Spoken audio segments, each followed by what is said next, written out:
கல்யாணமான புதுசில் எல்லா கணவன்மார்களும் மனைவிக்கு அல்வா வாங்கிட்டு போவாங்க. ஏன் இவ்வளோ ஸ்நாக்ஸ் இருக்கும்போது அல்வா வாங்கிட்டு போகிறாங்க?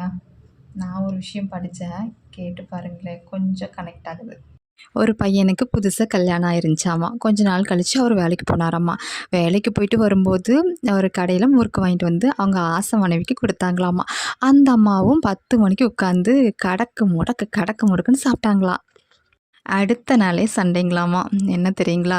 பார்த்து பார்த்து வளர்த்து படிக்க வச்சு ஆளாக்கி கல்யாணம் பண்ணி கொடுத்த இந்த ஆத்தாக்கு இது வரைக்கும் ஏதாவது வாங்கி கொடுத்துருக்கிறியா? ஆனால் நேற்று வந்தவளுக்கு முறுக்கு அப்படின்னு சொல்லி அவங்க அம்மா சண்டைய ஆரம்பித்தாங்களாம். அப்போ அந்த பையனுக்கு ஒரு யோசனை வந்துச்சா, முறுக்கு வாங்கி கொடுத்தா தானே பிரச்சனை. அன்னையிலேருந்து அவர் வந்து அல்வா வாங்கி கொடுத்தாராமா. அடுத்த நாள் அம்மா ஒன்றுமே சொல்ல. ஏன் தெரியுங்களா? அவங்க மனைவி சாப்பிடும்போது சத்தமே வராதுல்ல, அதனால். அவன் ஏமாத்துறதுக்கு முதலா அல்வா பயன்படுத்தின காரணத்தினால தான் அடுத்தவங்கள நம்ம ஏமாற்றும் போது அல்வா கொடுத்துட்டியான்னு சொல்லி சொல்கிறோமாமா. நல்லா இருக்குல்ல கதை.